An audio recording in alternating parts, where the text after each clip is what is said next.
Hey Google. Hey Alexa. Hey Siri. Hey Matty, fire up the Meraki podcast.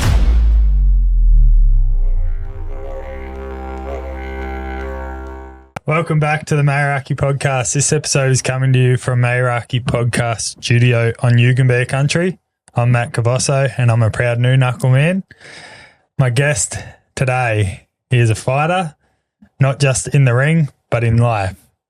From growing up around violence, abuse and addiction, from carrying trauma no child should ever have to experience, to battling self-doubt and losing direction, Corban Mita's story could have gone very differently. After a turning point that landed him locked up from a night out, Corban chose something else. He chose help. He chose healing and he chose brotherhood through a men's group that helped him rebuild his confidence and create a new path forward. Now he steps into the ring with purpose, discipline, and a mission to prove that your past does not define your future. Corban Mita, welcome to the Meraki podcast. Thank you, Matty. There's an awesome introduction. It's true. So yeah, true. Very true, eh? Yeah, true. It's Yep. You've come a long way. You're only, what are you, 25? 26. 26, so Yeah. I was close. Yeah. I didn't do enough research. No, I can't go too deep. Always go younger, eh? Yeah. Yeah, it's probably more of a positive thing. Yeah. How does that make you feel listening to that? Straight up. Oh, I obviously have I feel proud for myself. Yep. Because like I'll say the character I play in this moment. Yep. You know, I would never be here talking on the mic. I was such a quiet child. A lot of self-doubt. A lot of self-doubt, bro. A lot of self-doubt. And, sort of didn't have a purpose. Yeah. You know, so here and there, I'm so proud of what I've achieved, eh? Yeah. And you don't reflect very often. Well, you do now because of your men's groups and stuff like that. Yeah. But Yeah. a lot of people don't reflect on themselves. Like they only reflect when something bad usually happens. But to sit down and do a podcast and reflect is, becomes an art. Hey, it becomes an art, eh? Definitely does. Yeah. So you're a proud multi-man? Multi-man? Like Maori man? Yeah, Māori, Māori? Māori, yeah, proud as. And I'm in that transition of learning a lot more about my culture. Yeah.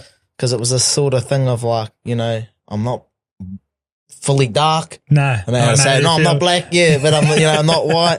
And growing up, obviously within our whānau, there was a lot of the same with, the indigenous. Yes. You know, it was a bit out of them. You know, my nans didn't speak Māori. Okay. You know, and all of that sort of passes down. So it was this disconnect of like, you're Māori, but you're European. And I just didn't know. I was sort of uncomfortable. Didn't know where I was sitting. You've got like, I'm obviously a white indigenous, freckles, red hair when I was young. So I was always like an outcast. Yeah. And it was not like a white indigenous kid was never really accepted. Yeah. Did you feel that when you were younger or? Yeah. And I felt like there was a lot of stigma around Māori, not being successful. Yep. You know, and whatever success is, like, define your own view around it. But like, they didn't have jobs. They'd milk the benefit, like all these things. And that's what I was sort of growing up around. Yeah.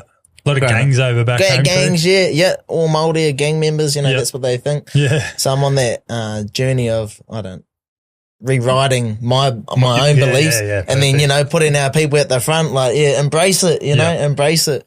Because once you tap in or learn about your indigenous side, you start realizing how other cultures deal with stuff differently to the Western world. Definitely. A lot of it's more, understand a lot of it's more feeling, Yes. Feeling instead of routine, Yes. So, Couldn't agree more.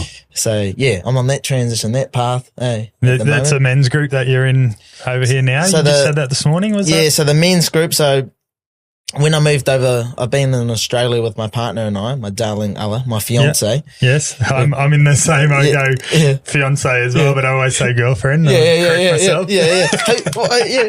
Fiance. Feel that That's knife in your back. Yeah. She'll be laughing now. But so I've been over here for about a year and a half, and obviously moving over here, my hometown from New Zealand is the Wairarapa. Okay. A lot more slow. Where's it near? Wellington. Oh yeah. Yeah, bottom of the north, sort of on the east coast. And moving over here, I felt a lot disconnected from my family and my culture. Yes, and I felt like it was a bit of a rat race. Okay. You know, the gyms were bigger and everything. Yep. So I'm settling in now, and the reason I ended up finding this men's group was there's a thing called wānanga, and wānanga is like this. This is wānanga, talking, connecting. And I went there with my darling, Ella. It was a 3-day event, and I just learnt so much about my culture. Wow. And, you know, a lot of awhi, building yourself up, trusting in yourself, not necessarily going off other people's judgment and whatnot. And well, you're all there for the same purpose. Same purpose. And when you're in that room, holding that space, and everyone, like, collective energies on that same buzz, you can feel it, you know. No one's there to judge. No one's there to judge. And so from that, you know, done that, and I was thriving over here. I felt more connected. I realized that, you know, we're all connected with water. Go to the moana, do a karakia, which is like a prayer, or, you know, connect with back home. Love that. And that sort of grounded me a lot more. And then they came back to the Gold Coast, with, it was called Tāne Mātua. Okay, I have heard that. Yeah. So it was just the men's group, this one, and then we connected, and then one of the brothers there, Te Haida, had a men's group started up. So we just go for a walk and talk every Saturday along Broady. We meet at the surf club. All from back home? No. So there's some Aussies, like, you don't have to be Māori to be in it. Yeah, there's Pākehā, there's Māori, there's all different races. That. Yeah. I might have to come to one. Yeah, come. And they just talk everything just like this, connecting, how you're doing, business. Love that. I need to be involved. Yeah. That's so I have to get you on there. I was telling them about the podcast that I was going. I was, man.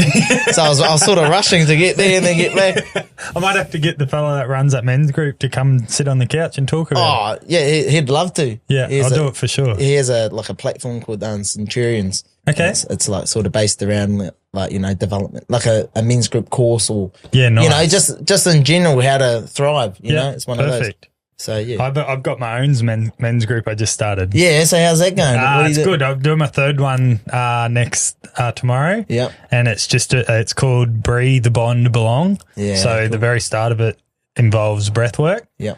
And then bond, so we just stand around in a circle and meet people that we haven't met before. So the week before, we've talked to someone that we've never met before, and I'll ask 3 questions and they have to answer it. And it can be quite deep questions that you feel uncomfortable talking to someone about. Yeah. And then, so we do those, and then we go down onto the beach and do a breathwork session for half an hour. Yeah. And then go for a swim. Oh, nice. Nice little cleanse at the end. Yeah, a little cleanse at the end. And then from there, if they want to go get a coffee or whatever, and do that once a month. Yeah. Awesome. That's what they sort of do as well. Like, you know, you're connecting with different people. We always start, you know, we have to walk 2 at a time because the walkers get all cranky if you sort of breaking up the whole road. So, because it can be quite confronting, when you're new and you're stepping into that space of men's group or wānanga. You know, you're like, what are we going to talk about? All this anxiety, you know, I get anxiety coming in. Because I'm like, what's it going to talk about? You know, you think all these things, but once you just get going, it's easy. You're sweetos, People overthink it, eh? Yeah, 100%. My very first question I ask on here is, how is your mental health? Have you ever struggled with it? I know a bit of your story, so I already know the answer to that. And how is it today? So my mental health, I always felt like I do struggle with it. Yeah, I do. I have struggled with it, previously toward my development. But I know the tools, like, I'm super aware of myself, and you know, I think when you do hard things, it becomes more, it becomes more easy to process things that aren't so hard, you know? Couldn't agree more. Yeah. So my mental health today is fantastic. I'm thriving. I'm healthy. I've got a lot of energy. I'm aware that my cup's full, you know? A firm believer in, you know, affirmations. I love this. My partner and I have got these on the mirror. Yeah. You know? You write them on there? Write them on there. We just stick them up. Yeah. And, like, I'm the type to, no, I don't meditate every day, you know. I don't journal every day. Yep. I don't write affirmations every day, but I just do it when I feel like it. Yeah, perfect. You know when you need it. I know when I need it, because I feel like I struggle a lot, especially with social media these days, of you should be doing this, you should be doing that. And if you're not doing that, well, then that's the reason why you feel like shit, you know. So I do everything by feeling. Yeah, nice. Yeah. And you know your body more better than anyone else. Yep. Yeah. I've just started on like a carnivore diet. Yes. And it's like, fuck, the first week was pretty tough. Yeah. And then I hurt myself, like hurt my neck as well. So then my mindset was like this whole week. I've only just come good yesterday, Arvo. But my whole mindset was just fucked the whole week. Yeah. And I'm like a shit person to be around because I'm just not feeling my happy, bubbly self. So it's like the affirmations and stuff like that are definitely things that can help you. Yeah. How do you feel on the, why are you doing the carnivore diet? I just wanted to like feel like more energized, but also like brain, like cognitivity or whatever it's called. A bit more clarity. Yeah, definitely. More direction into what I want to do. Yeah. So I haven't told anyone this. So Oh, you heard it here first. this should be you saying this, not me. You dropping bombs, not me. But I've got a full-time job. Yeah. And then my missus obviously is a tattooist here. Yeah. My fiance, sorry. But I want to be in here by March full-time. So podcasting and learning to tattoo. Yeah. Awesome. I've never tattooed in my life, and then run the business as well, which I already do. Yeah. But I just don't want to work full-time. I want to do shit that fills my cup, like you were saying earlier. Yeah. So, come March, we've got 3 months to be in here full-time. You can crack it. Yeah. You hear, I heard this thing online. It was like, with the English text, like working. You know, you were king. Yeah. But now you're working. Yeah. Literally. Yeah, so my other thing is and Dan, you would have heard this. Dan's obviously got me to live stream from the IBC. Yeah, I watched it. I was the first one on your live stream. Oh, were you? I was the first one when you started it. Fuck off. When I was just singing. Yeah. When you had their hot dog and everything, it was like, Corban Mita walks out. Who you got? I've got Corban the Curse. I was like, yeah. How good. See, I had you. I had you back. Yeah. See, if you watched that and I was going against you, you probably wouldn't have sat on the couch. Yeah, I would have confronted you about it. I would have run away. I would have won by 100 metres. Yeah. I'm pretty fast, bro. So Dan wants me to go wherever he goes. Yeah, that's awesome. That's another thing that I want to do, and I'll start to do like fighter interviews and stuff as well. So I could be following you around, bro. Yeah, well, hopefully, because by the sounds of talking with Dan, he wants me around. So yeah. Well, he said to me 2 days ago, he said, "I've got big plans for you." Yeah, and he wasn't talking to me. He was talking about you. So. Yeah. You're 2-0, mate. I'm 2-0. I'm so grateful for it as well. Like that when I made that decision to take the short notice fight, because that first fight, I took the fight on 8 hours notice while I was at work. Fuck off. And in that moment when my coach Brenton called me up, he's like, you want to fight? My phone was on Do Not Disturb and I was at work. Yeah. And when I seen it, instantly when I took action on that opportunity, my mind just went into full manifest mode, like, oh, this can get me there. Perfect. And then it's just, going on from there. You won the first round in the first fight? I haven't seen your first fight. I know you won, but I haven't seen it. I fought against Sal Alexander. I think it's how you say his last name. He's been the first person in my fighting career to drop me. Okay. Never been dropped. He dropped me twice in the first round. Wow. He fucking put me in my ass twice in the first round. Body shot? No, headshot. Yeah, right. Just went in, his head was down. I went in and came up and he caught me. But I got straight back up. Yeah. It wasn't like the one. I need to go back and watch this. Yeah. Not like the one you did too. Nah, I got straight back up and then that after that, it just activated me as walked him down. Yeah, nice. So, did you, so did it finish in the second or did it go? The first fight? Yeah. No, went all 3 rounds. Okay. Yeah. 2 points. But after those first knockdowns in the first round, I just was dominant the rest of it. Lovely. Lovely. So I'm pretty thankful for that, yeah. You're only little, what are you, 60? Oh, nah, I was 73. 73? 73. Yeah, right. I find it really hard to lose heaps of weight, Like, I feel like I'm small, but I must hold it somewhere. Yeah. My head. That's what everyone normally says. It's in my head, bro. The one in your pants? Yeah, and that one. Ella told me. Yeah. Oh, you know what they call a penis in Indigenous slang? What? A budu. Budu. Yeah. We call that like a hoi ho. Yeah, okay. Or laho.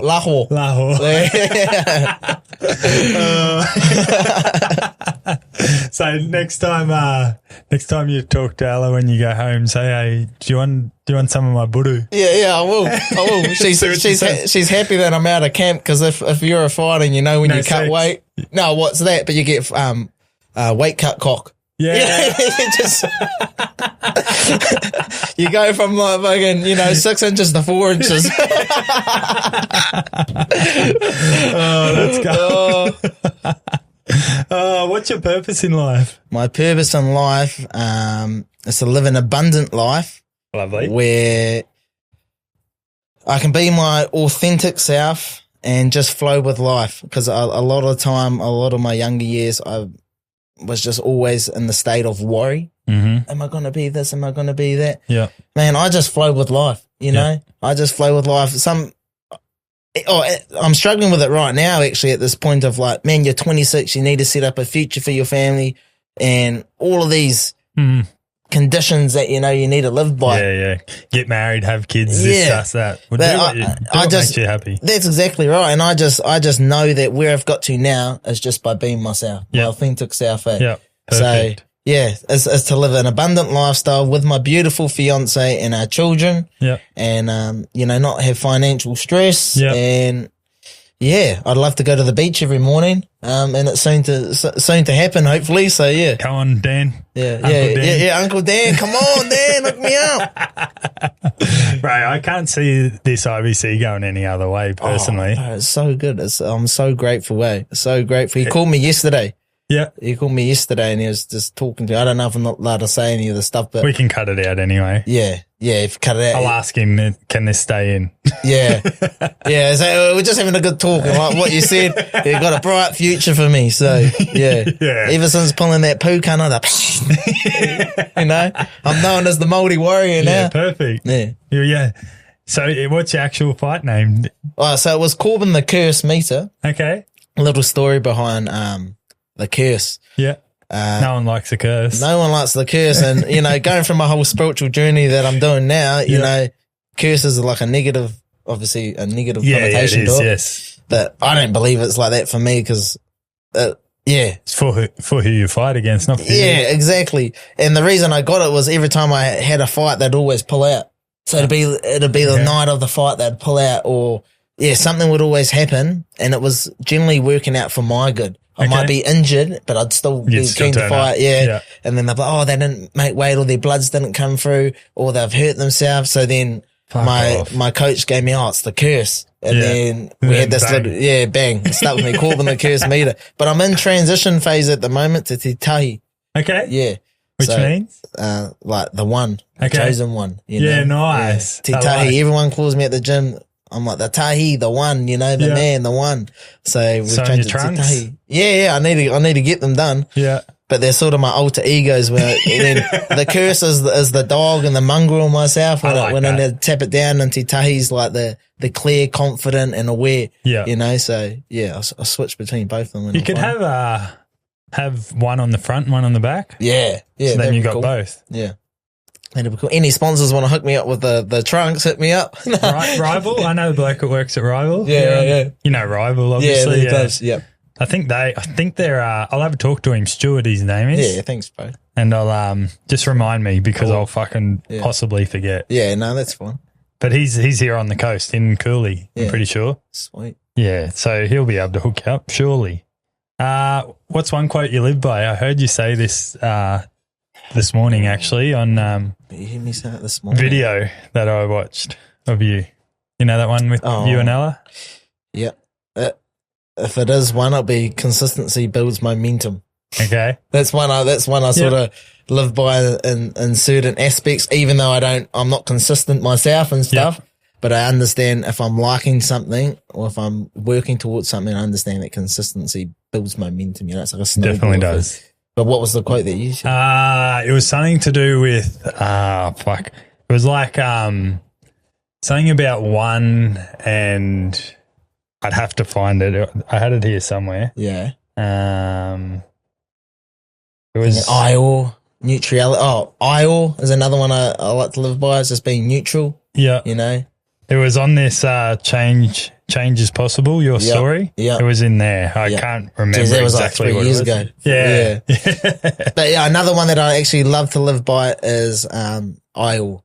You know, being neutral in all settings. So an example is like during weight cut. Yep. Or you'd know when when you're eating a different diet and there's no carbs, you might get a little bit cranky. You might react rather than responding. Yep. So one thing I always live by is I also, any situation where you're feeling depleted, you know, still have the time to be polite or be kind or be nice, you know. And man, you know what it's like when you're in the sauna, you're cutting weight and you've got just a public, what are you doing? And you're like, you know, you're in there for so long and you want to say, don't talk to anyone. No, but you just got to let them know, Let them know. I've done one weight cut myself. I fought on a men's mental health charity fight in December last year. Yeah. And I started at 99, nearly 100 kilos. I was like 200 grams off. Yeah. And I weighed in at 90.3. Yeah. So I lost 10 kilos. Yeah. And the last day before weigh-in, I lost 3.5 kilos just in water weight in an hour. Yeah. And I was like it fucking rattles you. Yeah, it does, And to do, like, I heard Isaac Hardman say, like, just recently, like, he'd hate to fight him at the weight he's at now. Like, when you're so depleted and losing so much weight to fight at a certain weight, and now it's in his ballpark of what he wants to fight at. Yeah. He's a whole different person. Yeah. You're a lot heavier now that you're fighting at this weight than. Yeah. So this one was pretty good because the bantamweight's from like 61 to 66. Yeah. So I was basically eating. I went with a dietitian for this camp because I originally thought my fight was going to be at 61. Okay. And I haven't cut that low before, so I wanted to get like the professionals. Shout out to Strive. Strive dietitians. Nice. But yeah, then when I found that it was at like 66, I was like, easy. So I was eating basically whatever you wanted. Yeah. Oh, well, like, you know, I was eating nutritious food. I was eating like 2,700 calories, which is like a lot for me. Yeah. Yep. Until fight week, and then it was 4 kgs. Just a laughing. Cut. Yeah. You do that in a week? I do that in a week, but that weight cut, my body just doesn't like it. Yeah, I was in the sauna from 8 p.m. till 12 p.m. Wow. Yeah, just to get it. And I was over in Sydney at that time because my darling got invited to the TikTok Awards. Oh yeah. So I was like, I'll go. She always supports me with my fighting, and so that was on Wednesday. So I flew over to Sydney. Yeah. Wednesday to support her. Nice. And then I flew back at 4 a.m. till Brisbane. Okay. To weigh in. And never again will I do it. That was a good learning. Hopefully she doesn't get invited again. Yeah. Yeah. What did she do? My darling's just, she's got a beautiful lifestyle. She can just work from home, content creation. Okay. She sort of does a bit of everything. She's someone I aspire to be and look up to. So what kind of content does she do? A lot of vulnerability, women's health, gut health. Okay. She's a nutritionist and a personal trainer, so she had her own business back in NZ. Might have to get her on here as well. Oh yeah, she's an interesting person for sure. She's done a lot, and now she just basically does content creation. Okay. And it's amazing. I'm always amazed. Like, man, I'd love to do that, but you know, she's very creative. She's a confident person? Oh, super confident. Yeah. You know, being with her is like, I'm learning from her. You know, speak up for yourself, darling. You know, come with me. You know, I'll do it for you. Yeah. She always says, you know, you're the head on the neck. You know? But no, she's a very lovely person. Got a lot of time for everyone. Yeah, nice. Yep. You learn a lot from her, I'm feeling. And from her and your men's group? Yeah, I think we bounce. It's like the yin and the yang. Yep. You know, I learned a lot of skills of her and other avenues and stuff. And I feel like the transaction, or not to say like the transaction, but I'm quite aware. Yeah. You know, aware of like, you know, maybe just take some time to go ground yourself, or you know, she's on that buzz at the moment. So yeah, we sort of bounce off each other in that way. The gut health you're talking about, I'm a big believer in that, and so's Amy, my fiance. We do a lot of colonics. I don't know if you've. That's the main thing. When you seen those things that come out of it, bro. Yeah, I don't know if I could. Have you done that? I've done heaps. Yeah. How do you feel? It's obviously awkward. Fucking getting something put up your ass, but you get past that straight away and you feel so like energy, like you can feel very energized from it. Yeah. And like I struggle with constipation a lot. So it helps me with that because it hydrates your bowels, obviously. With it's like an enema. Almost. Well, it's way better than that. The enema's very more like I've had that before. Yeah. I've had that one of those. They're more like torch is probably not the right word, but more like not destructive, disruptive. Yeah. So a colonic is just like water slowly getting fed into your bowel and then released back out and getting rid of the rubbish that's in your guts. And I 100% believe it because when my darling got it done, she felt in herself that she was, Bro, I better, I couldn't disagree with her at all. Like last week I had one every day of the week. Wow. But I am very lucky and I know the lady that owns it and when they're teaching new people, she'll get me in so I don't have to pay for it. I'll put my hand up, Matty. Bro, if you want to try it, I'll tell her. Yeah. Because it could help you too with your gut health and your missus obviously knows the benefits of it. So if it's something you're interested, I could tell her for sure. Yeah. Have a talk. Yeah. Just get past it's gay getting something up. Oh, yeah. I could just see my coach, if you know Brenton Mumford at all, he wouldn't let it go. He'd start calling me Cuck Corban Mita. That's what he's been calling me so far. Corban the Cuck Mita. Oh, I love that. Well, let's dive into your life, mate. We've talked for 26 minutes about fuck all, really. Yeah. Take something from it. Yeah. But you grew up obviously back home and you had, like I said at the very start, you struggled with a lot of stuff in your early years of your life. Yeah. How was life then that you obviously never knew anything else? So I'll dive straight into it. For people that don't know. For people that don't know. So I experienced sexual assault around a very young age. Yeah. It was at a Christian school. Okay. St. Claudine's in Mita. And obviously that experience there formed my way with religions and stuff. Of course. My dad and my parents were split up at the time. My dad, he's peacefully departed us, but he was a Christian. He had a strong faith. Okay. And so that sort of formed my way of that. Don't try to push your Christianity on me because I went through this and this was at a Catholic school type of thing. Yeah. Which is fucking tough. Which is tough. And man, I held on to that mum eye so long like that. You didn't say anything to your mum for a fair while. No, I didn't say it to my mum. And I haven't gone as deep on that video that you've seen as probably today. But yeah, I didn't tell my mum for so long. And then there was one time that I just bawled out. It was like a couple of years later, I think. I said, Mum, this is what happened. What made you do that? Why? Just the yuckiness. So much? Yeah, just the hurting so much. And I remember watching it might have been like Lost and Found. Okay. Like the show. And I just remember running into my mum's room crying and that release of like, I'm not holding it all by myself. Yeah. Like it just felt so good to let it out. And it sort of went on for that. But to go back. You're right. You're right. So how the sexual assault affected me in a way, it made me feel closed off. Yeah. It made me feel humiliated. Of course. It made me feel, because it was from an older person, it made me feel like persuaded. I was so young. When you're young, you're pure. We don't know anything. You don't know anything. You don't know it's right and wrong. And then it built up a lot of hatred. It built up a lot of hatred because I was like, nah, fuck, no one's going to do that to me again. Yeah. And did this person do this to quite a lot of people? Found out in the end that his dad was doing it to him. Okay. His dad was doing it to him and thought it was normal. Obviously. It was normal. He was exposed to porn at a young age, and these are all the things I heard from him. And I remember getting to my teenage years of I want to try to find this guy. Yeah. And obviously, when you're a young teenager, you're not finding him to speak to him. You're finding him to fucking kill him, hopefully. Yeah. And it was just a lot of hatred. And did you ever find him? No, never found him.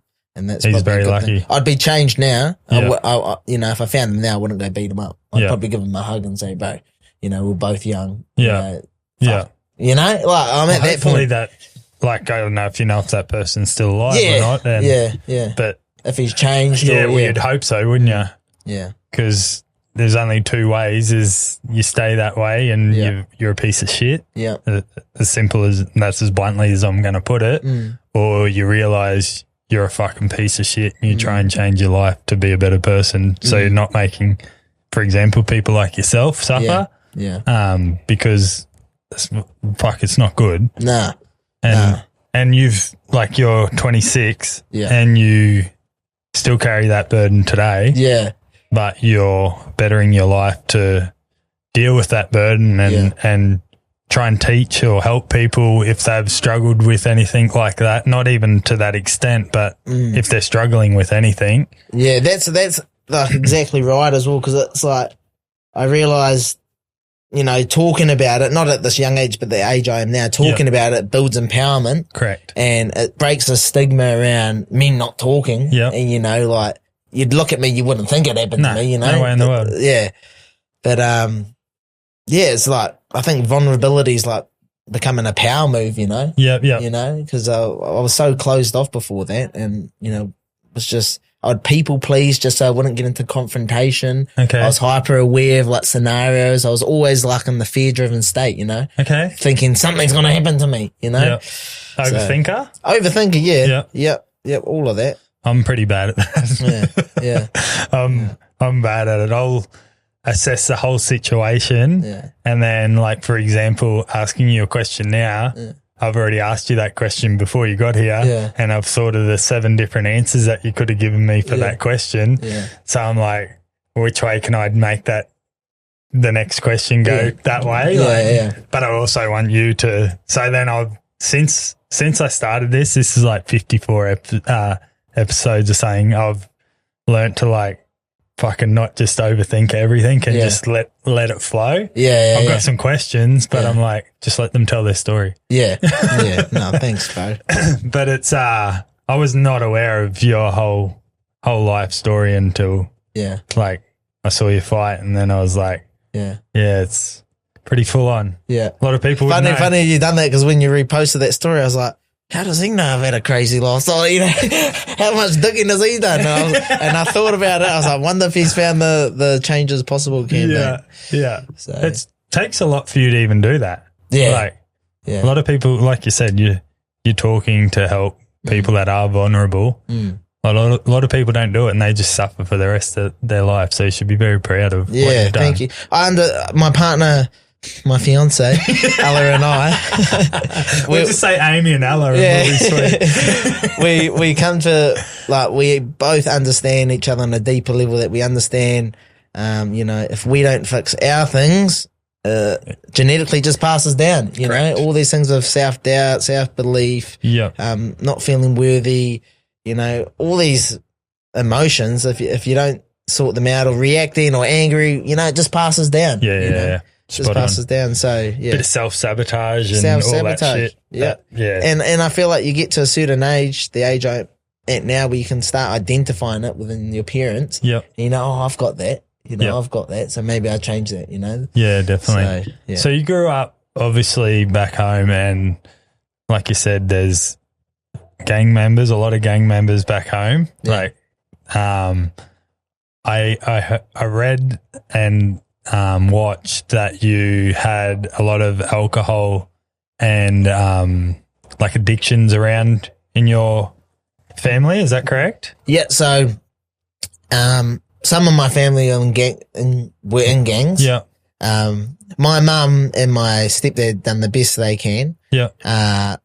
For a stage, they were alcoholics. Yeah. But in my wider family, there was a lot of addiction around. Okay. Not in your actual mum and stepdad. Yeah, not in my mum and my stepdad, but there were obviously domestic violence. Yes. Was in the family. Yeah. And I remember walking in at a young age on my birthday to my father, Wayne, who was beating my mum up, How did that make you feel? Oh, fuck, I was crying. I was in shock. I still remember it now. My mum going like, get out, you know. Trying to protect you. Trying to protect me. Yeah. And I made peace with my dad now because he's passed away now, but we've talked about all of this. Okay. You know. Yeah. And that also formed my thing of, you're a Christian and you're doing this. Yeah. You know. So that I've always had this thing about religion where it's like, my religion's myself. Yeah. As within, you know, like that's my religion, believing in ourselves, and my darling's the same. Yeah. We pray to ourselves, you know? Yeah, I love that. So yeah. It's something very fucking hard to deal with, watching your mum get beat up by your father. Like that. Like you, at that point there, you think that's not correct, but if you see it enough, you think, well, maybe that's normal. Yeah. So, or if I can't get someone to, if I can't communicate properly, this is how I deal with this it. This is how I can get them to do it. Yeah. And did you ever at any stage have that mindset? Yeah. You did? Yeah. And that was it would have been when I was roughly 16, I think, going into my first relationship. Okay. A lot of arguing, you know, a lot of like emotional abuse was my biggest thing. Okay. You know, my first relationship, it was emotional abuse, and it was like sexual abuse from you? From me. Okay. Yeah. Like, you know, I'd get shitty if I've been in that. My partner didn't want to have sex with me. I wouldn't talk to her for 3 days. Yeah. You know, it's this unhealthy cycle of like, oh, I love you, baby. Oh, they feel that attention. Yeah. And they're like, oh, yeah, we're happy. And then you don't want to do something. I don't, you know, fuck you, you know? So I was guilty of that when I was young too. But you don't know any different. You don't know. That's right. You don't know. It's not taught at school. Well, hopefully now it is. Yeah. But yeah, I fully 100% thought abuse was physical abuse. Yeah. Yeah. Yeah. And there's way much more than that. Did you, as I said in your intro there, so did you turn to like alcohol and stuff? Were you drinking heaps when you were allowed, like at the age of 18 or younger? So, yep.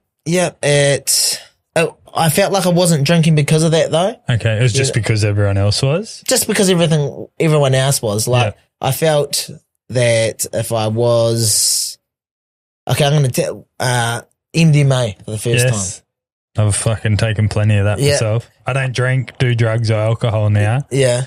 So I'm completely well done, sober. bro. Well done. I still drink every now and then. Like, I'm not a big drinker. I smoke every now and then. Okay. You know, I didn't smoke this fight camp, which was, you know, great. Nice. But yeah, maybe do some plant medicine every now and then. Yeah, well, it's legal. Best development for me. So yeah, but I remember having MDMA. Yeah.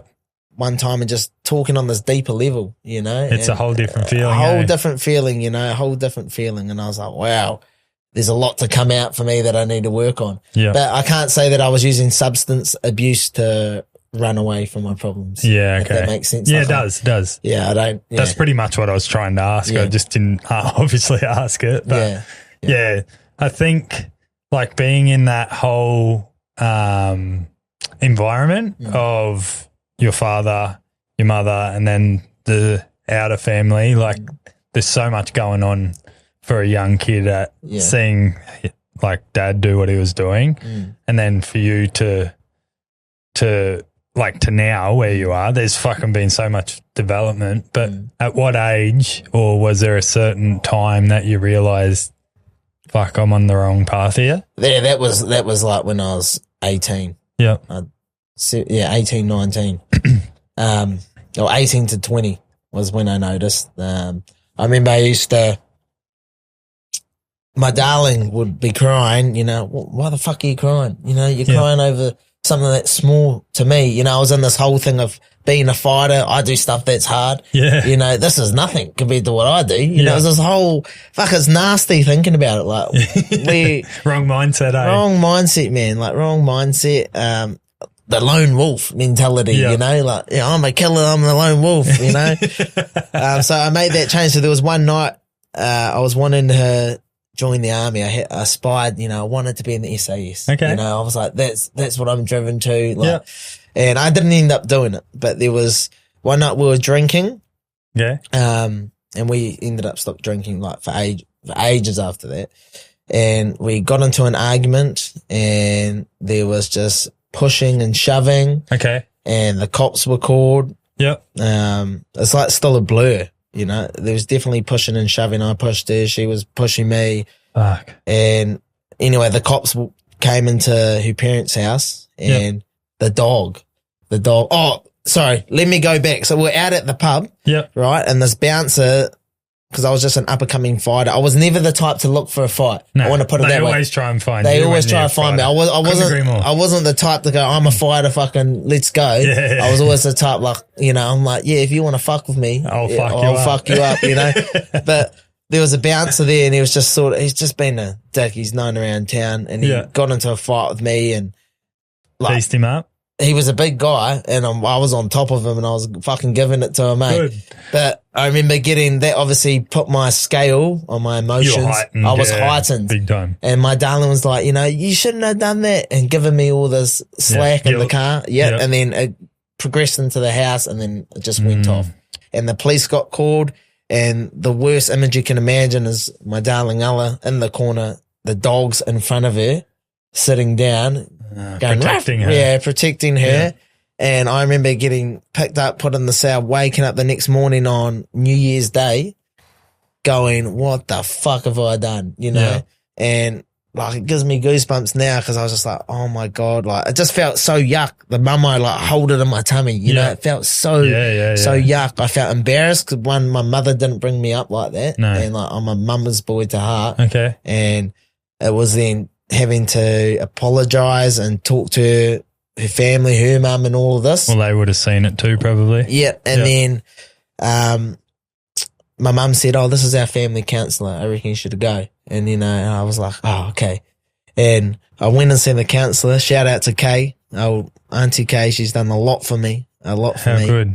And we had a little counselling session as a couple. Yep. And, she was like, oh, I think you should go to this men's group. And I was like, you know, I'm not going to a men's group. I don't know. What about Ella? You know, she was, you know, all the pushing the blame out. What about, it's about me, you know? What about her? It was her. Yeah. So I went to this men's group, and I felt so uncomfortable.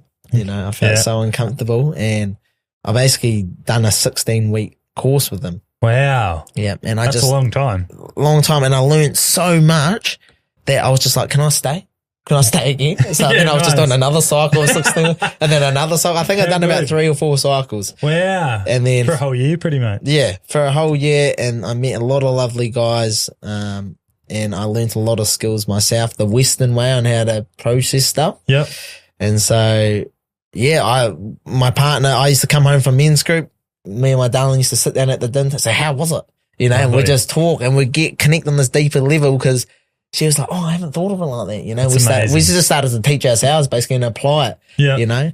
I love this. And it was all the signs, like asking her, okay, when I come home from work, I've had a long day. My darling always used to let the dog out.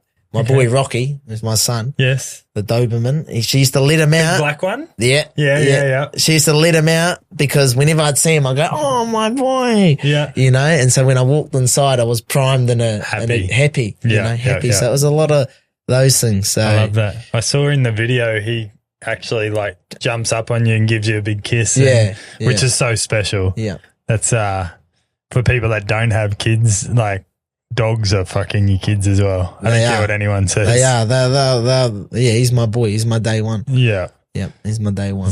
It's special what they can do, dogs?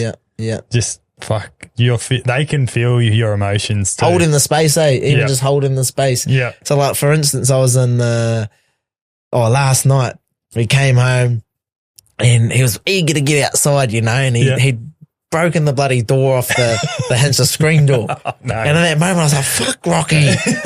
And I was on the toilet and he's sitting there, and I was like, trying to get this door on at 10:30 at night. And I got it on, and he just bumps the head open, the toilet door, and he comes up to me with his head down and he just rubs it in. Yeah, teaching me compassion, empathy. Like, I was an accident, you know. I was just happy, Dad. Yeah. So I love him. Listeners, as everybody knows, I wear frontrunner on every episode of the Meraki podcast. Frontrunner is an Australian streetwear label dedicated to crafting the highest quality apparel available in the market. Whether you're chasing PBs, chasing the kids, or just chasing the weekend, Frontrunner has you covered. I've been wearing their stuff on and off the mic, and honestly, it's the kind of fits that make you feel like you've got your life together, even if you don't. Check them out at frontrunnerau.com or follow them on socials at frontrunnerAUS, because if you're going to run your own race, you might as well do it looking good. Let's go. That stage of your life where you had come through what you'd come through and gone through the men's group, how was your mindset then once you'd gone through all that? Like, life was a whole different. Life was different because I realised that the skills I learned, you didn't just apply them in your intimate relationship. Yep. Just everyday people. You know? Everyday people. And I think I became really good at getting people to talk. Okay. You know, and I like that. My friend group was quite tight. We lost a brother, Finn, to suicide. Yep. And after that point, we check it, you know. Yeah. You're always checking up on people. We check in, and I can call up a mate. I don't have to go, oh, shall I call him or not? You know, they're just like that. We just do it. Yeah. So, yeah, I was teaching those skills. And then obviously in my gym back home, Undisputed MMA, I was starting to apply it in class. Okay. And, whole different Corban. Whole different Corban. I just felt, I felt empowered. And that was right when I started my spirituality, and the transaction that me and my cousin Sterling had was he was teaching me a lot about Te Ao Māori, and, feeling and, environmental confirmation, like all these things. And I was sort of teaching him like what I was learning from the men's group, Yeah, crazy. So it was just That's so good. Yeah, it was just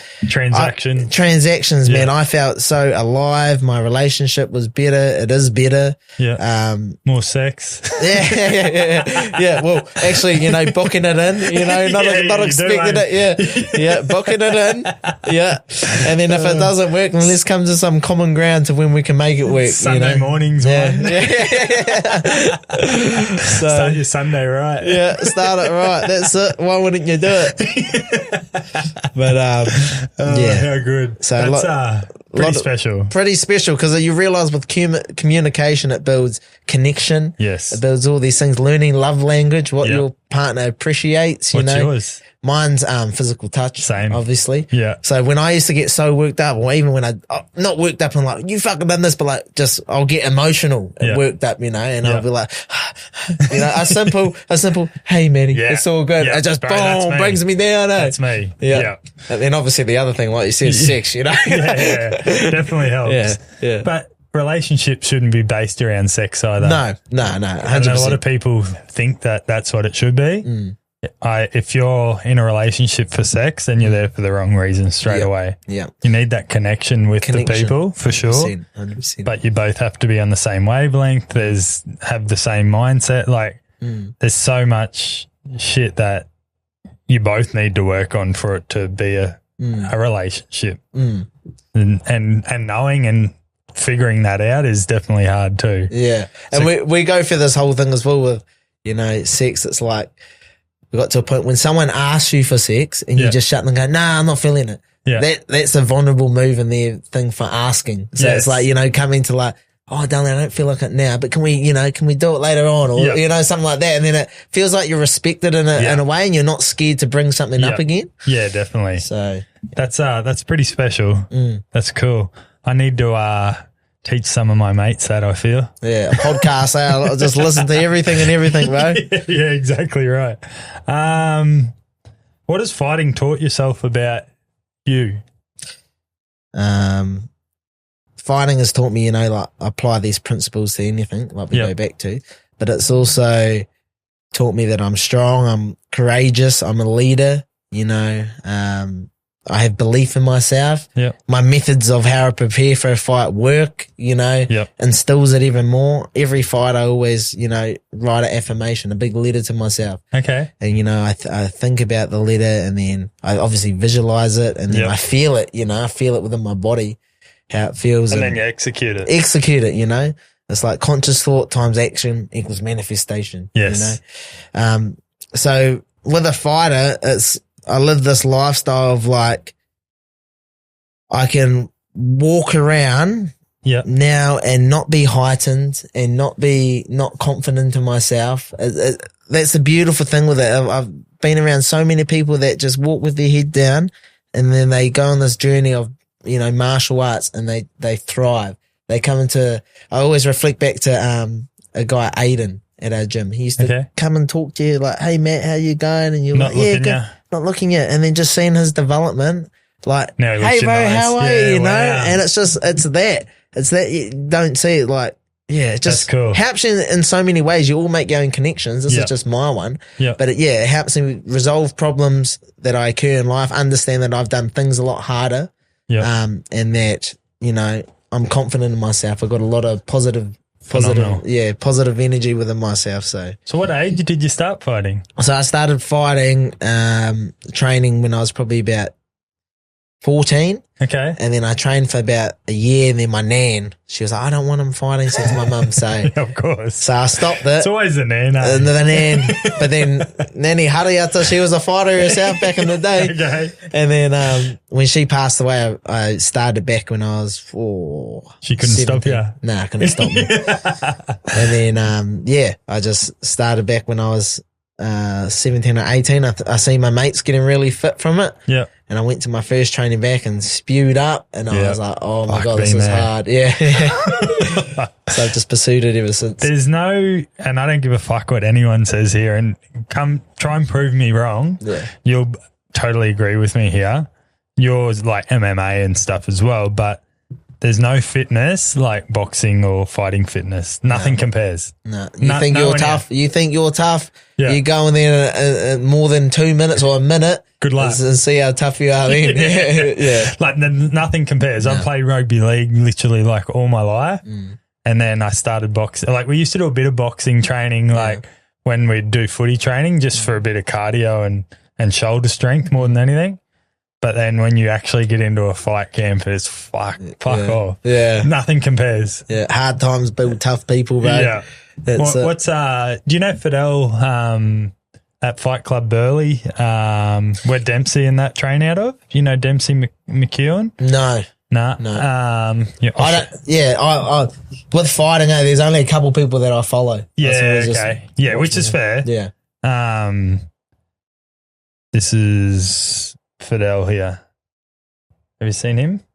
No. And then that's Sheikh and Ali. She's a WBO light heavyweight champion of the world. Obviously. Wow. She's based here as well. Yeah. Is that where you train? Yeah. Train out of there. But Fidel says hard work will beat talent every day of the week. Yeah. We had that quote on in our hall at college. Hard work beats talent if talent does not work hard. Yeah. Which is so true. Yeah.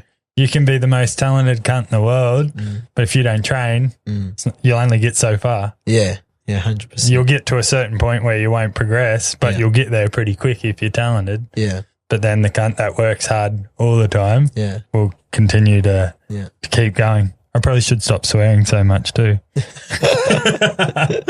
I'm probably rubbing off you. I swear way too much. Yeah, I'm a tradie, bro. Man. What trade are you? Plumber gas fitter. Oh, nice. Yeah. Own business? No, I work for a company. Yeah, nice. My mate's a plumber. I fucking couldn't do it. Well, there you go again, bro.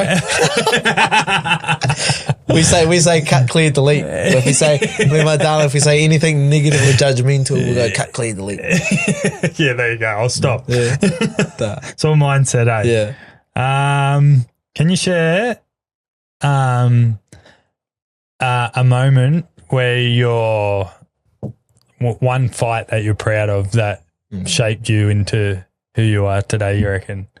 The one fight that I'm proud of was my title fight. Okay. My second title fight. Back home? Back home in NZ before we literally flew out 3 days after that. Okay. Yeah. So in that moment in time, that's a very good question, Matty. Thank you for asking. No, not a problem. I've got plenty more, I hope. Yeah. that moment in time, both my dad and my partner's dad were terminally ill. Okay. Wow. Yeah. And my dad came to that fight, and just for him to see me win, you know, that was the one thing I wanted.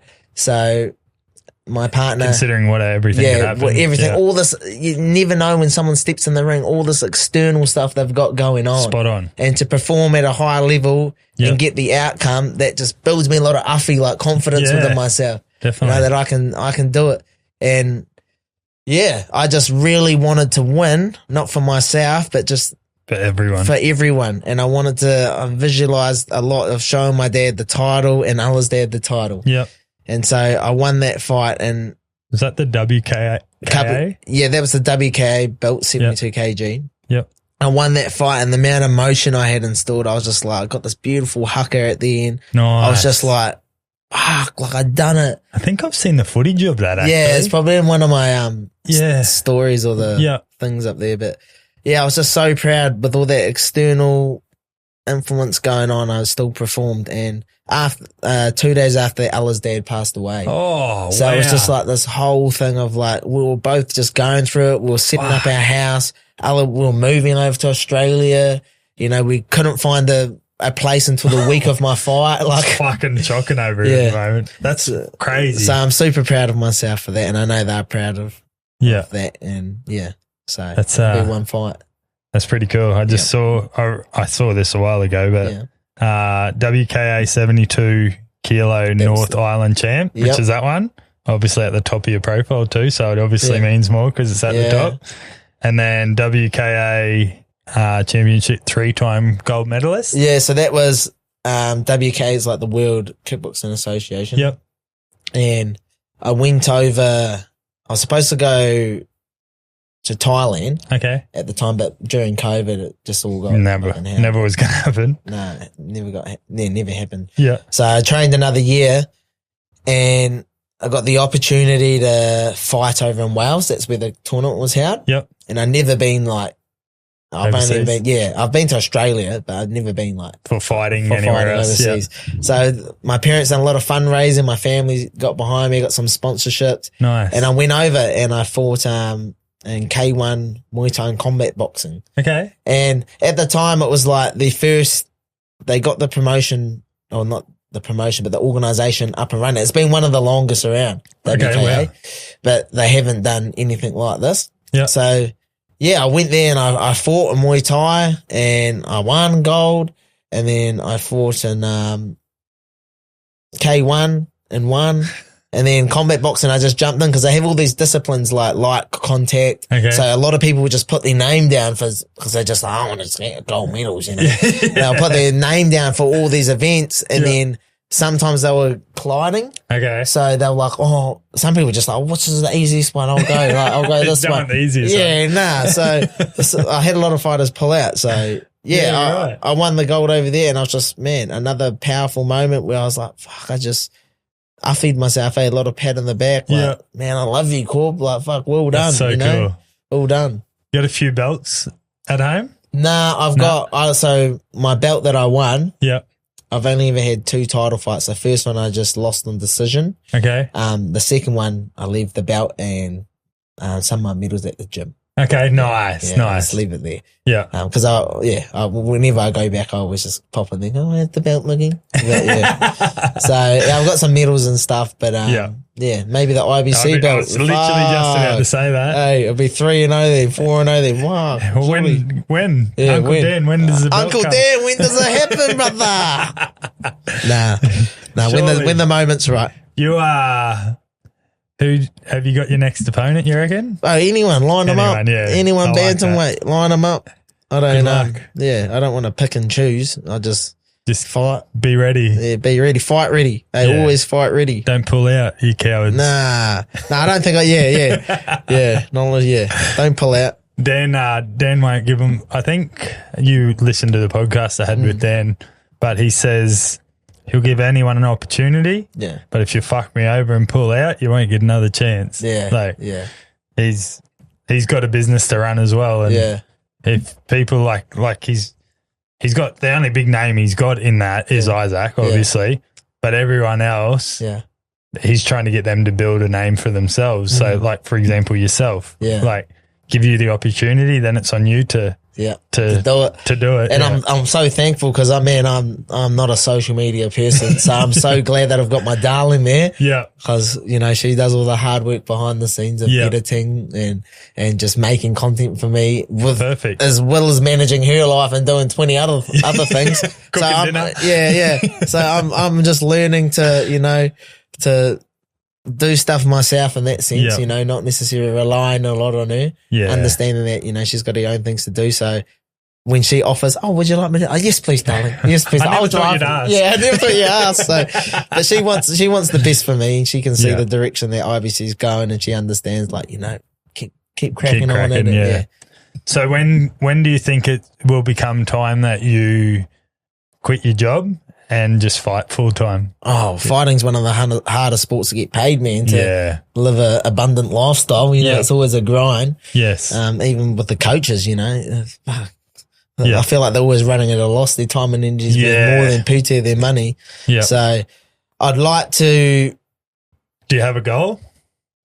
Like I said, I just flow with life. Yeah, and just those opportunities when they come, I'd lie and say, yeah, I've got a goal of being this by this time, by this time. Not true. Yeah, that sort of only allows you to go one avenue, Correct. So the opportunities have happened how they've happened, and I appreciate them at a deep level. Anything could happen. Anything could happen. Yeah. And I've had the visualization of this promotion being like a one championship, just starting up and sticking around for 10 years and being a day one. Perfect. And so that's where I'm at. 8 hours to a day one to being there for 10 years. Yeah, exactly. Imagine that. Yeah. That'd be a story in itself. That would. That's in the face. Yeah.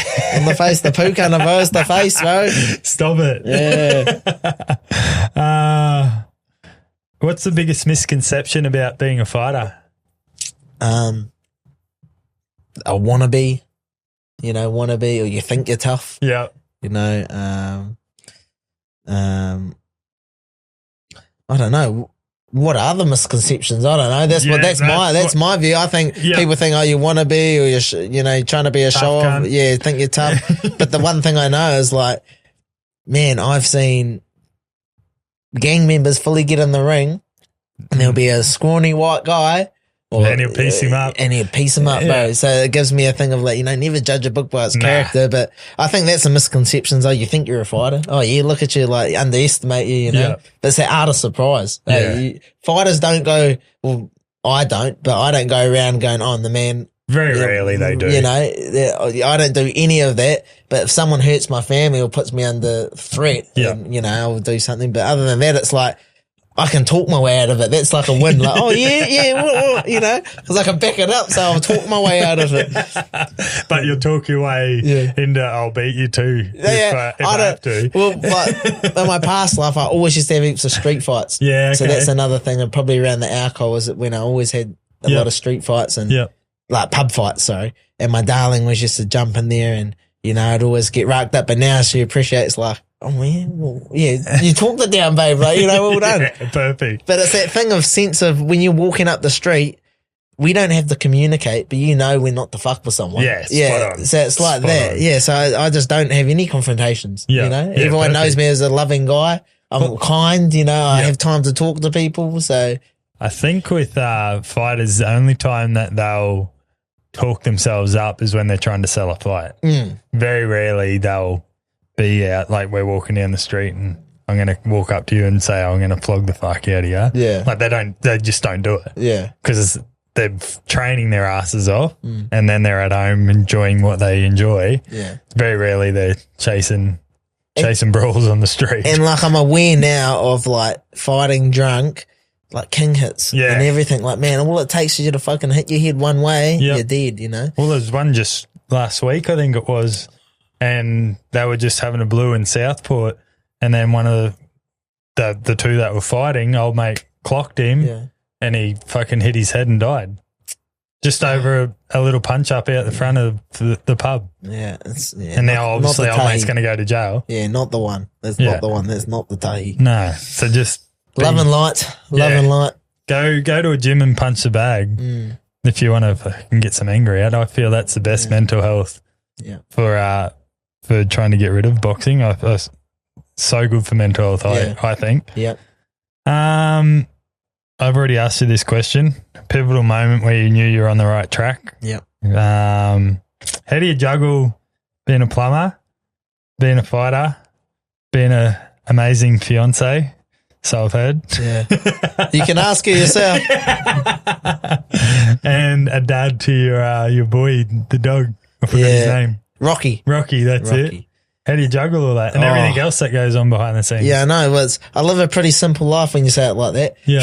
That's more. But it's definitely not that. Yeah, it's not that. More. It's literally like, once again, communication, having someone that supports you. Yeah. It's taken a lot of work because the fight camps are long, man. Oh, they are. And like, I help out as much as I can when I get home from work. Yeah. You know, but it's generally start at, get up at 5:30 or 5, start work at 6. Yep. And depending on when we are, you know, might have to travel. 5:30. Yep. And then, you know, I basically work till 4:30. Okay. And then straight home for a shower, straight to the gym. Yep. And then back around 7:30, 8 o'clock at night. Big days. And my darling has normally dinner ready or I'll meal prep. Yeah. And then we might watch an hour or connect or do something. Yep. And then that's the night over. But how I manage it is like, I just see the bigger picture of me knowing what I want to do. Yeah. And I understand effort, energy. You know, the more time you put into something, it's going to thrive in the future. It is. So I just have this self-belief of like, just keep chipping away, you know, and I just look for those little confirmations of those opportunities along that way. Yeah. And I also change my mindset of enjoying the process, not like, oh, I've got to train. This is hard. Yeah. I'm like, man, I'm so thankful, you know, I'm grateful that I get to train, you know, this is going to provide greatness for my darling, for my family, you know. Couldn't agree more. So, yeah, but having a supportive partner really helps. She was doing most of the walking with the dog in the morning. Yeah. And now he's put on like 2 kgs, so I need to start running him after the gym. Yeah. Yeah, so that's a bit of it. And then obviously on top of that, you want to learn new hobbies, you know. Definitely. So obviously putting some time away to learn, you know, be more financial literate. And so trying to do that, learning about my spirituality. Lovely. You know, reading a little bit, you know, so all of that, I just do everything by feeling. Yeah, nice. Do everything by feeling, if that makes sense. I love that. Yeah. I love that. I was going to ask you, I'll ask you this. How do you stay focused and motivated? How do I stay focused and motivated? Like on that trajectory that you're talking about, that you want to, like, you obviously know that you need to train, you know that you need to do this to get to where you want to be. Yeah. I know that I do it because when I go in that ring, I don't want to have doubts in any way looking for it out. Oh, I could have trained harder. Yeah. Oh, I could have done this. I'm so thankful to be around a positive environment at CMBT that there's a lot of leaders and a lot of people to look up to that have a wealth of knowledge. And I understand, like, if I want to be a high performance athlete, this is what I need to do. Definitely. So to stay focused for me is thriving off other people's energy and Modi. We call that Modi, you know, like people's intent or positive energy, like, well done, Corban, all the sponsors, all the people put time and energy in me to help me train. That's collective Modi. Yeah, it is. So it's up to me to fucking use that in my performance, and you know. make them happy as well. Make them happy, 100%. So not only them, but yourself. Yeah. And your darling. And I just love what I do. It's not like, it's not hard. Not hard. And I used to get a lot of nerves leading up to it, but I work with a sports psychologist, and ever since then, man, I'm calm as can be. Walking up to it. Sometimes when I was walking down that ring, I was like, fuck, switch it on, bro, switch it on. But, you know, I'm so happy that it's not a nervous thing, because I used to feel so sick in the stomach walking out. And now it's like, you're good. I'm like, yeah, let's go. You know, like, I'll tell you something about me. Yeah. I've never felt nervous once in my life. I don't know the feeling. Yeah. Which is weird. Yeah. People say they get nervous, like you're saying. Like, you used to get nervous. I don't even know what that feeling feels like. Yeah. It's actually weird. Yeah, it might be nervous or anxiety, because I know they're the same feeling as excitement. Okay. It's that uncertainty. I think it's feeling in your belly and in your head. Is that correct? It's more in my stomach? Gut. Yeah, in my gut, you know. Yeah. They say it's like butterflies or something. Like I had that fight. Yeah. And I was like singing and like dancing. Yeah, see, that's a positive thing. Yeah, but I was like, they said, are you nervous? I'm like, I actually don't know what that feels like. Yeah. And people, when I say that to people, they're like, how? How do you not know? I think I used to feel nervous because a lot of my fights, I used to look at my opponent. Yeah. And I used to say, oh, he's got bigger arms than me, you know, all these things. And that'd build up a narrative of like, you're thinking about all the things he's better than you at, you know, rather than going, oh, he's got bigger arms, but my arms are quicker. Yeah. You know, like, you know, So I think it was a lot of that. And watching one thing I don't do is like watching fights or tape at night. Okay. Because when I watch it at night, I'm asleep and I'm like, oh, I'm overthinking now. Like, fuck. So, yeah. Makes sense. I'd love to know what it actually feels like, though, so I can say I've felt nervous. Yeah, so I think, yeah. So I'll get back to your question. What does it feel like? I'm real good at that. So for me, butterflies, head noise, like a bit of doubt. Yep. I used to get a lot of anxiety because I didn't want to lose in front of my family. I didn't care if I lose, but it was losing in front of everyone else down. Yeah. A lot of that, but when you sort of reframe it, that's how I felt nervous. Yeah. Well, when I lost my fight, I felt that. I felt like I'd let everyone else down, but that was obviously after the fight. So I had like 60 people there for my fight. Yeah. And it was like like I was proud as punch that I fucking did it, even though I lost, but it was like, fuck, every cunt spent money to come here and watch me fight. That's exactly the same as I got, It was just like, fuck. Yeah. So now I'm going to have to go again. Yeah. But I'm 38. IBC 03. Dan said to me, he wants me to fight on that one. I was like, I don't know, bro. Yeah. I'm a big boy. The only minute rounds. You can do the minute round ones. I'm 98 kilos at the moment. I cut to like 87, I reckon I could. Yeah. But some of those boys that were fighting in there. The heavyweights were like 100 plus, wouldn't they? No, 91. Anything over 91, you're heavyweight. Wow. In IBC, yeah. Some of those, you just see those two big boys? Gaz, was it Gaz and? The bald fella? Yeah, I think it was Gaz. He's just, Gazman or something, yeah. Fuck, he was just eating them, bro. Yeah, and the gas tank. Yeah. That was the thing. Like, they're that big, but they had a gas tank, you know? And do we get punched by those boys? There's some power behind them. Yeah. You just got to close it, bro. Make sure you don't get at the end of the punch, Keep it on the inside. I've definitely contemplated doing it. Yeah. But it's in March, so I've got to start. Yeah. Like it's December. Yeah. I've got to train 3 hard. What I found with IBC is like, man, you can have all the technique. You get clipped. Yeah, you get clipped, bro. Like, you know, my first fight. Yeah, nowhere to hide. First fight, I was too long. Okay. Sitting out there trying to probe him, trying to tap him and, trying to get reads. But fuck, you would have seen the fights, all of those fights. Yeah. It's just you're inside the pocket. It's just high guard, wait for them to open up. Yeah. You know? So true. Yeah. Well, that's how you got yours. Yeah. It was the inside left hook, wasn't it? Slip, bang, came upstairs. Yeah. Yeah. Fuck, that was ugly too, for him. It was scary. It was scary seeing because he hit his head on the fence as well. Yeah, his whole ankle folded. I actually his leg went out underneath him. I actually didn't catch up with him afterwards. But I said to him when I knocked him down, I was like, "Oh, you're good." Like, I obviously knew he was still concussed. Yeah. And I was like just checking up on him. But I messaged him a couple of days later and like checked up on him and he's doing all good. But kudos to him, man. It was his first fight. Yeah. He's had about 15, 16 fights. He came out first fight in 10 years. Wow, I didn't know that. He was a tough guy, bro. He copped a few too. He was tough, bro. He's tough. He's got, when I talk about the dog, that's one thing I've got with Mezet. The dog, the mongrel. Yeah, he definitely had that. He did. He did that, man. Until he got clipped. Yeah, until he didn't. But love and light to him, bro. Oh, yeah. It takes a lot of balls to get in there. 100%. Like, I think one of the other boys was a week's notice or something because someone pulled out. Yeah, he was in my corner. And, a nice guy, yeah. Yeah. Just like, to even get in there, you're winning. Yeah. Doesn't matter if you lose. Yeah. You're making so many people proud by doing it. Yeah. I think everyone should have at least one fight in the ring. It just does a lot for you. I couldn't agree more. Yeah. Couldn't agree more. You get humbled pretty quick too. You can think you can blow, go to a boxing gym, get in there and your trainer will realise if you're a fuckwit straight away and you'll get humbled very quickly. Jump in there. I had a 16-year-old boy that had been training for let's say 6 years. Yeah. And I sparred with a 16-year-old. He would have been 65 kilos and broke my nose. Just fucking fully pieced me up. I was like, righto, yeah. But I was like part of my fight camp that I was sparring, just like they were rotating them through. Like a Shark Tank, fresh person. And I was just fuck, righto. So then I was having to train with a nose guard headgear. Yeah. And then I don't know if you obviously probably worn those before. Yeah. And you can't see. So your vision's limited because you've got the nose guard. Yeah.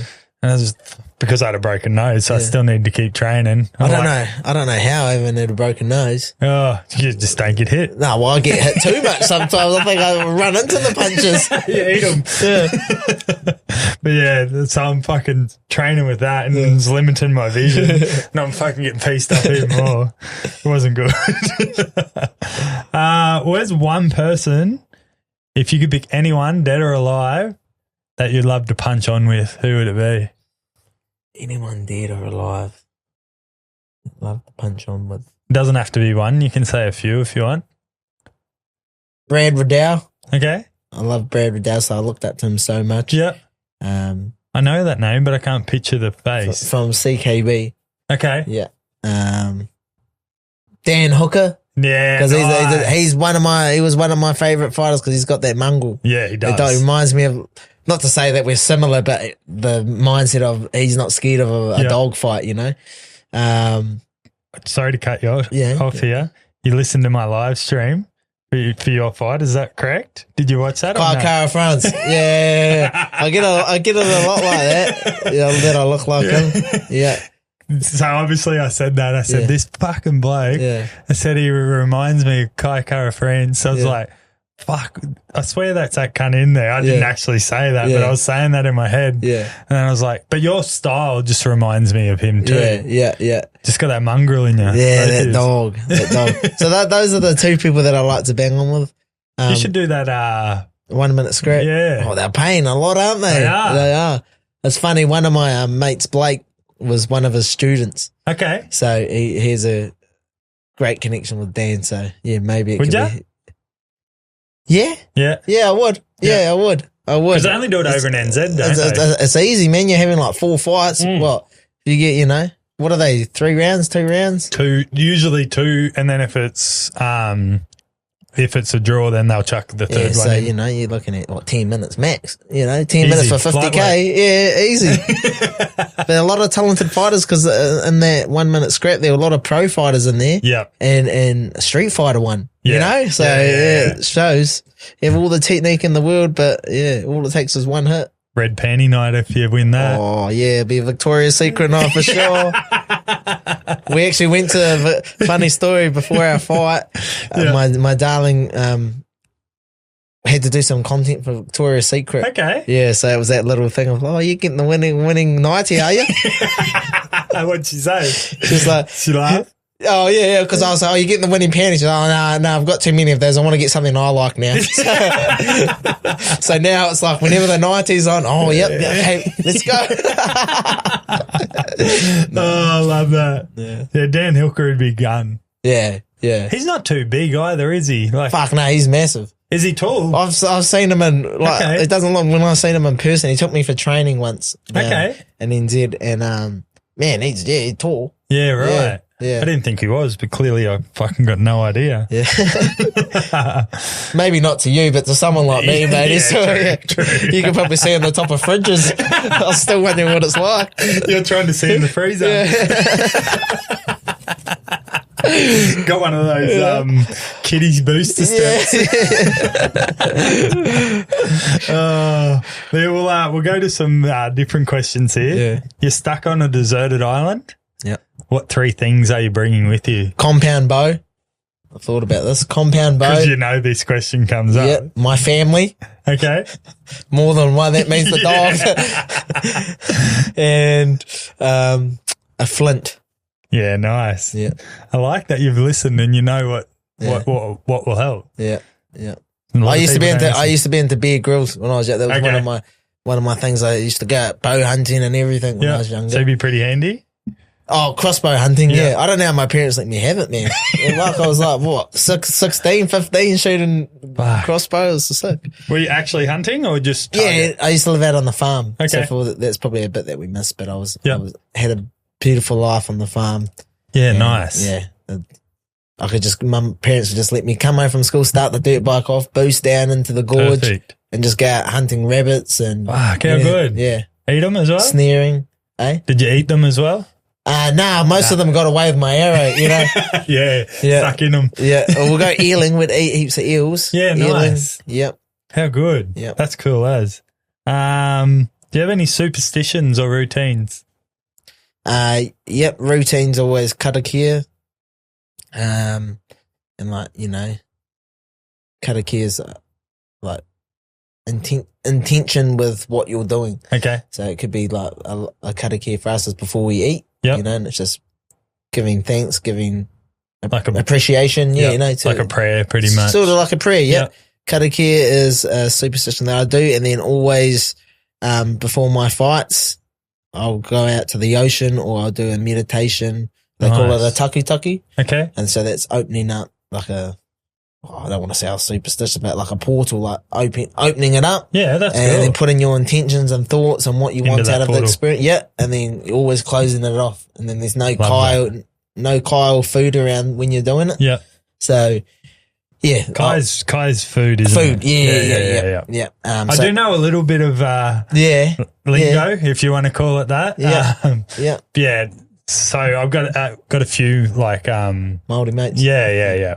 So you hear them, they talk about it. Yeah. Like whānau. And Yeah. So when you said that, I was like, I knew that one. Oh yeah, I probably need to say whānau's family. Yeah. Just like so that's pretty cool. I like. And that then one. sorry to add on to that is right. like big believer in acknowledging your past. So like my tipuna. Mm-hmm. So that's the ancestors that come before us. Yes. So when I talk about my gut, you know, they call this the infant mind. Okay. That's where all your doubt and everything comes from. Yep. Your gut, where you come from, your mother is like AI, like your ancestral intelligence. So acknowledging all that comes before me, you know, you'd be the same with like the indigenous. It's definitely. like, so a lot of that, always do that. Yeah. Yeah. I just learnt this one a few days ago.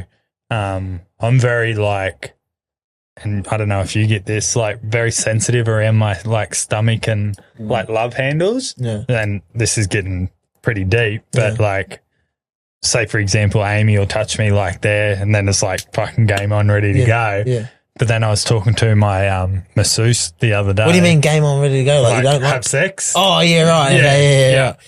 But then my masseuse was saying that the reason why you're so sensitive around those areas is that because of that connection with your mother. Yeah. Because your belly button, you're connected to your mother and then your mother was connected to her mother. Yeah. So it's like very spiritual and like, and I never really thought of it like that. Yeah. And she said, if you think like when you get touched around that area now, think of your mother. Literally.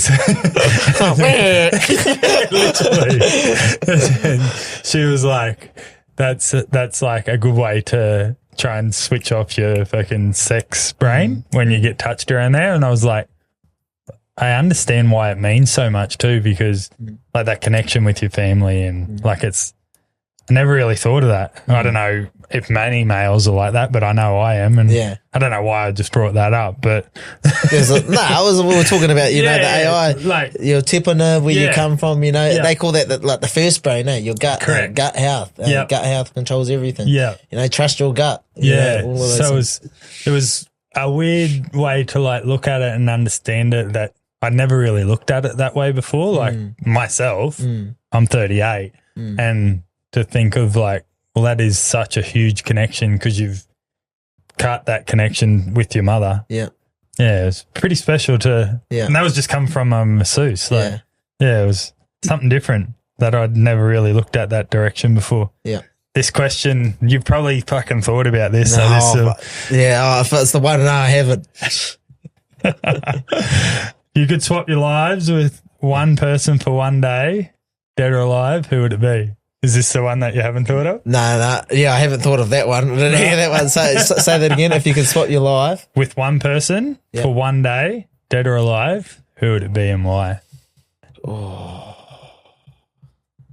There's no right or wrong answer, obviously. No, I'm having it'll be cool to go back to like the ancient days, like of Egypt or something. Yes, it would be. Being like there's so much that we don't know god, about that, you know. Being something with the Anunnaki or, you know, I like to see back then. Yeah. Yeah, if I was to go back. That's there's so much we don't know about back then, hey, that we can only read about. Yeah. Like there's so much. Sumerian tablets, you know, all of that. Yeah. Yeah. Enlil. That's how I'll go back. Enlil, the creator. Yep. Yeah.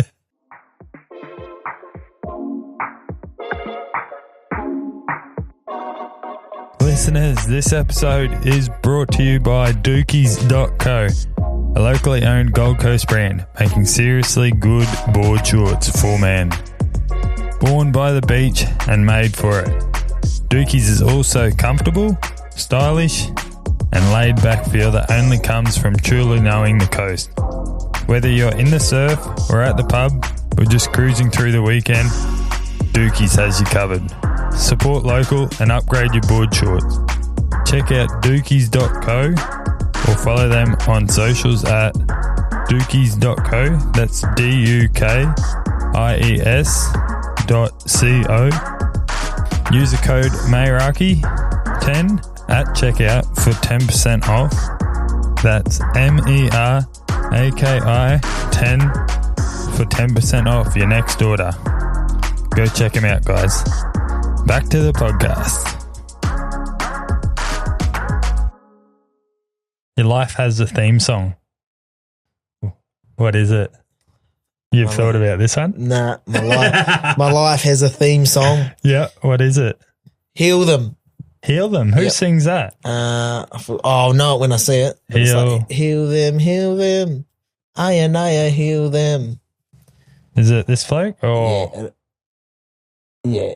Is that them? Yeah, I think so. Yep.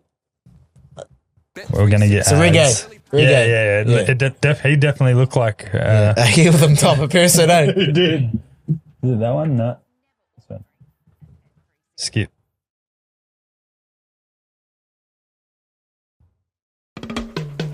Now welcome to the musical healing. This one about to be the musical feeling. Can you hear that real loud? Yeah. No, I can hear it good. I can't hear it at all. What's going on there? I can hear it. Heal them, heal them. I heal them. I have to pause it. Yeah. I literally couldn't hear it. Yeah, true. But, fuck, I don't know why mine wouldn't work then. Did you turn up the wrong mic? No. No, that one's... No, that's full. Oh, maybe. Where are we? This one. There we go. See if that works. Yeah, now I can hear it. I need to listen to that. Yeah, it's a good one. I'll probably be copyrighted now. Yeah, positive song. Better Culture and the Little Lion Sound. Yeah. Heal Them. For people that have never heard that before, jump on YouTube and have a listen. I think, every song that has intente, like the one I walked out to, Unity as one, as one, treat everyone the same, I and I, you know? Yep. Love that. You're a positive man. Yeah. Very positive. How do you handle setbacks and challenges and moments of doubt? I used to be really good at sitting with it and then distracting myself. Okay. So I probably sit with it a lot, and then I always look at it as like not a mistake, as a take one, take two, if I'm repeating the same cycle. Yes. And I always try find the positive out of it. So if it's a thing of self-doubt, what's something that, you know, might be like, my cardio is not so good. Yep. But I've got that dog in me. I've got that drive to push, you know. Yep. I'm a smaller opponent. I'm a quicker, you know. So I'm always trying to find, it's like a tally chart, you know. Yep. It's as simple as that. If you're always ending with a negative, then you're adding that negative side up. Correct. Yeah. Like I said, you're very positive. So always looking at the positive side of doubt. And don't get me wrong, I'm not some person that's always positive. Okay. I do get caught. Yeah. But I think the skill I have now is by the end of the day I've worked out, oh man, do a karakia. Yeah. So one thing I do notice is about different environments that I go to. I do a lot of prison work. Okay. And I'll notice when I come home, if I'm swearing more and going, in a negative mindset, okay, I'll be like, it's because I've taken some of that, into my whare, into my household. Yep. So then I'll act on that, do a karakia, cleanse that space. Yep. And then boom, we're back. Good to go. So I love that. I love that. What legacy do you want your work, like your fight work, obviously? Yeah. Because that's what you want your career to be known as. Yeah. So what legacy do you want your work to leave behind? What do you want to be known as? It's probably this. Yeah. Who do I want to be known as? A person of inspiration. Nice. The same thing as your past does not define your future. No. Be a role model for younger generation and break the stigma around culture. Yep. I'd love for everyone to unite as one. Oh, it'd be nice, wouldn't it? Yeah. Obviously, being a champion, being success in my own definition of success, and people being comfortable within themselves. So not necessarily I need to have this. I just trusting yourself. I want to leave a legacy of people feeling positive within themselves and trusting in themselves and understanding that themselves is who they should be praying for. You know, that's deep. Yeah, you are. I think you're already doing that. To be completely honest, everything that you're doing outside of fighting, like you're doing that men's group, you're making a better version of yourself. Yeah, which then you surround yourself in that as well. Yeah, it's definitely. I can just see it from what I hear from you, and then obviously I already knew because we spoke during the week about your men's group and stuff, and you said you had to go to that on Saturday, but I can see you doing the work outside of I just try. I try, man. Like I don't put any restrictions on myself. Yeah, I still have a good time. I still go out with my friends. Yep. I still party every now and then, and I do all these things because I'm like, I know it's good for me. I know it's good for me. It's like I just flow with life. Yeah. Hey, I don't have one. Yeah. You need to make yourself happy at the end of the day too. Exactly. If you're not happy, then you'll never succeed. Yeah. Or you'll never be to your full potential. Yeah. Because if you're not happy, then you're restricting yourself, I feel. Yeah. That's my honest opinion, and I don't ever not speak my honest truth in here because like someone will see straight through you. Yeah. When you're not telling the truth. Man, I seen this. I seen this one quote that really. I'll have to show you after that at home. I'll pull out my phone and show you. Sounds good. Yeah. Where are we? If someone is struggling or feels disconnected from identity or culture, what would you tell them? Go outside and look at the stars within your bare feet or on your bare feet, or go to the ocean and just sit with it. We have all the answers. The environment gives us answers. If you have a thought, it might be like, that person's came up in my head. Should I message them? You might see a bird fly past. Yeah. Act on that, Yeah. We have all the answers we need. It's just we're not necessarily looking for them in the correct way. Yeah. So if you're feeling disconnected, go outside, look at the stars, and then take action on why you're feeling disconnected. Because if it takes effort to learn. If you're feeling disconnected, then take action and find out why you're disconnected. You know? What don't you know? Research. Mindset, I feel, is a big thing for culture and identity. Yeah. I feel you just need to have the right mindset. Anything can happen when you got the right mindset, no matter what it is. Yeah, you're right. You're right. It all depends, because someone's probably not like the way I'm thinking is in my current mindset. This is what you need to do. Yeah. But obviously, if that negative thing, you haven't got the awareness to get out of the negative. Change your mindset, then you can do what you need. Immerse yourself as well. It could start with cooking. Cooking foods that are within your culture, or going to cultural groups or cultural gatherings, So, yeah. It's someone that had self-doubt from a young age to where you are today. Yeah. You immerse yourself into it and it becomes who you are. Yep. Couldn't agree more. What's coming next for you, IBC? Man, IBC, what's coming next? You got a vision? I've got a vision. I've definitely got a vision. Dan's got the vision. I've got the vision. I feel like we're aligned. I spoke to him a couple of days ago. And from March the 7th, Gold Coast. Yeah. And then, we're thinking past that. Yeah, we're thinking past that even. We're thinking past that. I might cut this out, but I'll ask Dan. I'm going to say it now anyway, and then I'll cut it out if I have to. Yeah. March 7th, Gold Coast. Yep. New Zealand after that. Yeah. Sydney. Yep. And then we're going overseas. Yeah. Well, I'm excited for the New Zealand Cup because I'll be fighting for Aotearoa, New Zealand. Yeah. I'll be there. Yeah. Yeah, So sweet. I'm on that whole thing. That thing with you, like going to all those. Yeah. So that's the vision he's got. And then the one after Sydney is overseas and wherever it, he said, depends where the viewers are. International. International. Yeah. Obviously to win a belt and make more money. Yeah. That's why I'm doing it, eh? Yeah, of course. That's why I'm doing it. I want to make money. I want to be able to provide for my family. I want to be able to give them an abundant lifestyle. Yep. And I believe that where I am now with the IBC, man, Dan's a visionary. He's fucking an action taker. You know, like to have someone, the second fight show, you've got Foxtel, you've got KO, you've got all these streaming platforms. Mate, main events. Like, man, it doesn't fuck around. It's off its head, eh? Yeah, it's so, like, that's positive for me. I said to Dan, I was like, man, I appreciate you're a man of your word. Yep. You know, and yeah, that's what I take people by. So you watched the one podcast I did with Dan and his mindset, and you've obviously heard it, but it's billion or bust. So he's either going to make $1 billion or he's going to go bankrupt. Yeah. So that's a fucking pretty good mindset to have straight up. And if he's already touched the other end of bankrupt, he's not scared of it anymore, is he? Exactly right. Yeah. No, awesome. It's pretty cool, eh? Yeah. What he's New Zealand will be pretty special for you. Oh, 100%. You'll have so many people there. Yeah, and I'll be able to, like, man, one thing I used to do in my fights back home is we'd guide as a group and do a big karakia, go for a cleanse in the morning with the sunrise.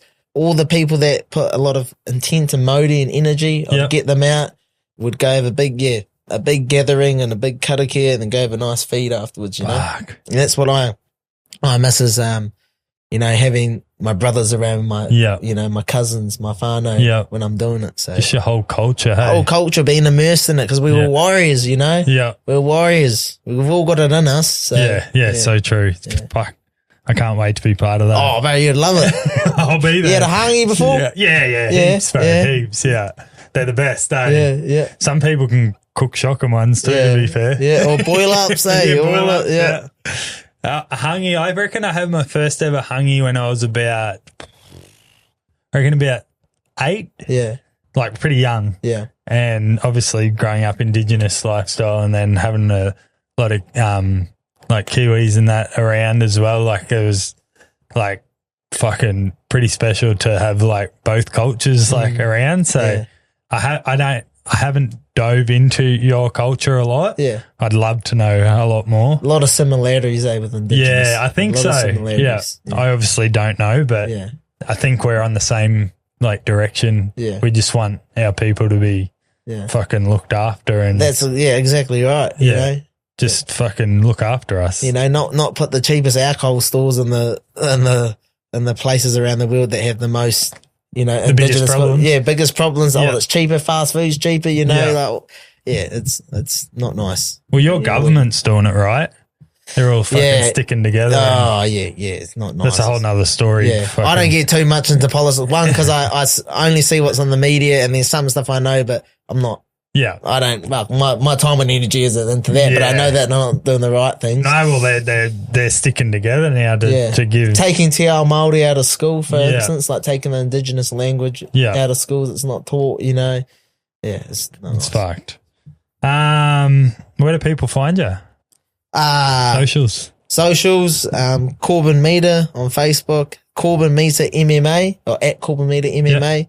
On Instagram? On Instagram, yep. I got TikTok? No, I stay away from TikTok. Yeah, me too. Yeah. TikTok. Fucking TikTok. Fuck. I think it's for the youngins, eh? It has to be. My darling said, like, TikTok's where it's at, but it is. I've got that addictive personality. Yeah, bro. me too, bro. Yeah. Hence why I don't drink and do drugs and gamble anymore. I think it was like 5 years no drugs. Awesome, bro. Like 2.5 years no alcohol. Yeah. And gambling's probably fucking over a year. What I found was I used to smoke weed. Yep. Or marijuana. I call it plant medicine, actually. Cut, clear, delete. I used to smoke plant medicine during my whole fight camp, and I never lost. And the one time I stopped smoking, I lost. Okay. And so I obviously had that thing of like, man, the one time I didn't smoke, I lost. So this was the first fight. Just coming recent? back, that because I can just stop, because I do martial arts, so like, it's not a thing for me. I can just stop. Yeah, it's not like, oh, I can't stop. Like just stop. If you want to stop. Yeah, hey. mindset. So I stopped, and then and you won.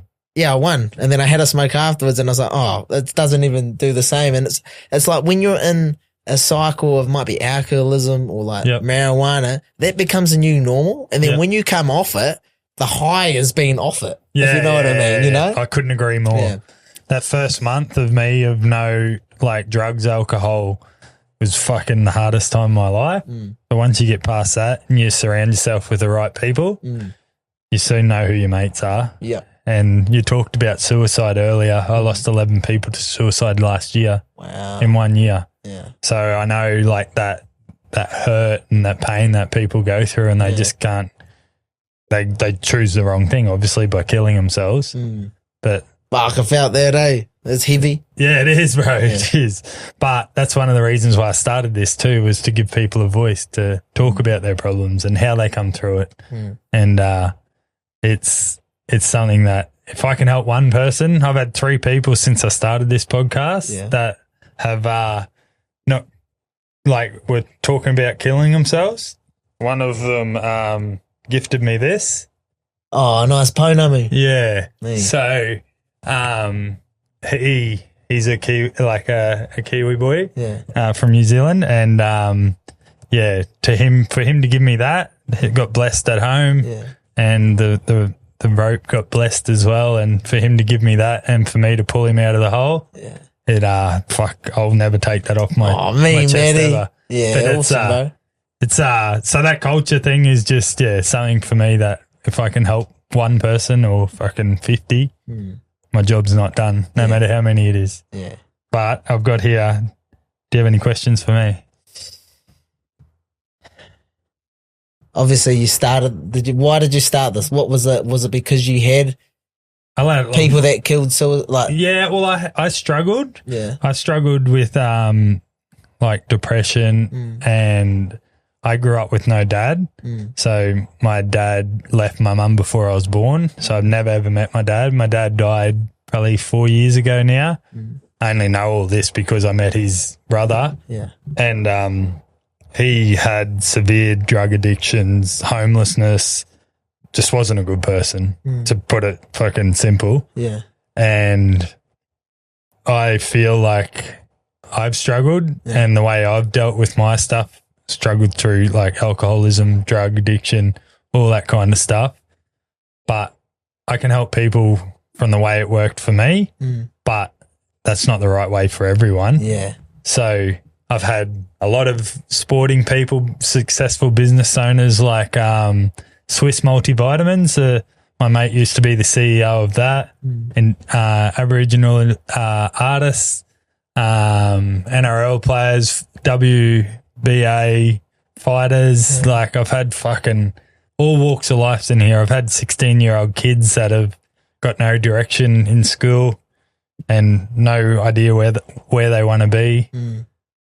So everyone has a story, just like yourself. Yeah, awesome. If I can give one person a chance to tell their story and get some help from someone, direction of where they want to be, or if it helps someone, for you talking about you struggling as your younger self to where you are today, fucking kicking ass. Yeah. Fuck. We sit down here for 2 hours, 3 hours, whatever it is. Yeah. Might help fucking 10 people. It might not help anyone, but you never know if you don't talk about it. Yeah, awesome, bro. So it's just, something that I want to help people. Yeah. I'm a people pleaser, but I want to help people be happy as well. Yeah. Can I ask you another question? You can ask as many as you want. All right. What's one of your most most powerful highlights of this year? Of this year? Yeah, since we're coming to the end of the year. Probably not to do with myself. Yeah. But yes, I'll give you two answers. Yeah. How much growth I've grown in this year is probably at the start of this year, I was depressed. Yeah. Definitely depressed. My son lives in Wagga Wagga, which is like halfway between Sydney and Melbourne with his mother, which is my ex-wife. And I struggled for so long having to leave him to come here and better my life for me but also for him down the track. And at the start of the year, I wasn't in a good mindset. And this whole year in the last 12 months, I've done fucking like 50 episodes on a podcast. So holding myself accountable. Yeah. I was fucking rubbish at the start.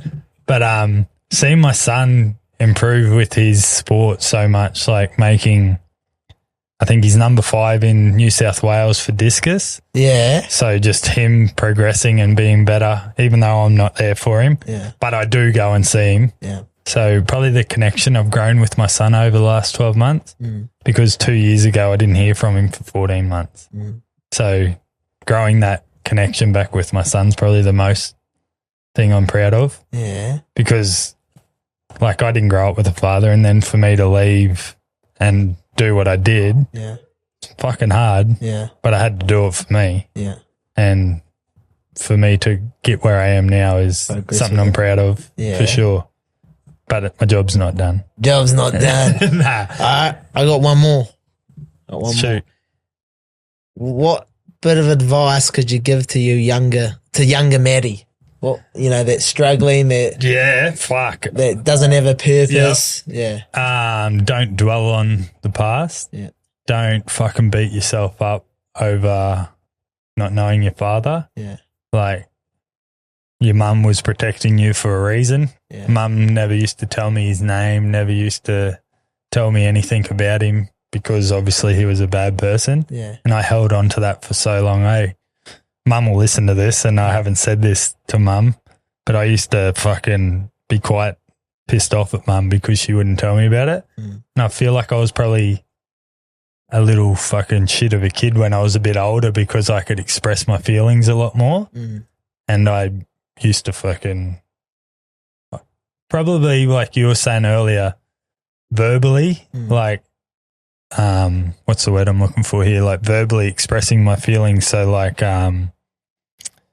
not physical fucking what's the word? You know how you're saying like tone, emotional abuse. Yeah, emotional abuse towards my mother. Yeah, like where are you? Not text her back. Yeah, those or things, just talking to her like a piece of shit. Yeah. So probably to thank Mum, look back at there and I'll say it now that I'm sorry, Mum, for the way I was when I was younger. Yeah. I've never ever said this to her before, so I'll let her listen to this, and I probably should call her and tell her that as well, to be fair. But good tohu there. Yeah. Good sign. Yeah. So it's thanks for bringing that up, actually, because it's something I've probably held on for way too long. Yeah. Just let it go, and your mum was protecting you. Yeah. Which is pretty full on. Yeah. So thanks for asking that. Yeah. It's pretty deep. Yeah. No more questions? No. Righto. I've got 5 questions that everyone gets. Yep. Fire away. Do you have a party trick? Oh. How many? Well, no, honestly, no, I don't. I wasn't a party. Like, I don't. A party trick can be anything. Like, I can do this. Yeah. Come on. Bro, what's my party trick? Thinking I can sing. Okay. Yeah. Can't sing? Nah, I can't sing. I can't sing. You can sing when no one's around, though. You sound exactly like them. Yeah. That's my party trick, thinking I can sing. And this will be an interesting one. I might know the answer because you might have said him already. The most famous person in your phone can be either DMs, text, call, that you are... Famous you don't have to call them or text them now, but just in your eyes. In my eyes, my most famous person in my phone. You talked about Dan Hooker training you like when you were younger, but yeah. He done like a training, came down to the gym, done like a little thing. So, but someone you like inbox or text or whatever it is, probably my coach. Okay, my coach. Okay, because he's had a lot of impact on my life. He's also been like another father figure as well as my stepdad and my dad. Lovely. So it'll be my coach Emilio. So shout out Coach Emilio. Nice. Where can we find him? Emilio Johnson on Instagram or Undisputed MMA. Where's the gym? Whereabouts? Wired Up at Masterton, New Zealand. New Zealand, nice. Yeah. Does he come over here often? He hasn't been over here. He's been to Rarotonga and then where was he? Bali. Just got back from Bali, taking a team over. No, he hasn't been over here yet. He'll be in your corner when you fly New Zealand. For sure. For sure. But he's just got a lot of time and energy, like, you know, always helping. Yeah. Always helping. Sometimes he pushes his own stuff aside just to help others. So nice. It means, What? Who do you train out of here? CMBT.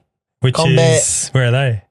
Varsity. Okay. Yeah. Was there another boy that fought out of there on the card? Odin after me. So I fought, then Odin fought after me. Did he win? He won knockout. Yeah. Against Ronnie Hull. Yeah. Ronnie's mum was in my live stream.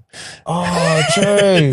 Shout out to Ronnie's mum. That's what I was saying. Ronnie, he went and fought the next day. Yeah. You know Ronnie? Did he? He went and fought the next day. Yeah. Did he win? Oh, I don't know, but fuck, I wouldn't be doing that. Is he from the Central Coast?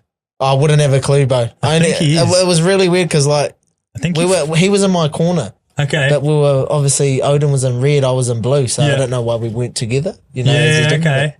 Yeah. He, I'm pretty sure Ronnie fought on the Hood Contender down on the Central Coast. Yeah, he's a scrapper. I remember watching him against Mitch Harden. Yeah. That fought on IBC recently as well. He's talented as. But man, you know, Ronnie's a lot smaller than Mitch. And fuck, he was going toe to toe with him, bro. Well, he was the same thing with the Hood Contender. He was fighting boys way bigger than him. He's got some knackers on him, bro. He's got some nuts on him, that's for sure. Fuck. Yeah. I said in the live stream, sorry, Ronnie's mum, but he's gone to sleep. Unsubscribe. Probably. Well, shout out to Ronnie, bro. You're a tough guy, brother. Yeah. And there was another boy that started following me, Barramundi. Oh, Crocodile Barramundi. Yeah. He just started following me this morning. So he had a mean scrap on IBC. Number one, eh? Yeah, one. Yeah. I met him there. Nice guy. Super nice guy from NZ. I want to get that Selwyn bloke on too. That Sel.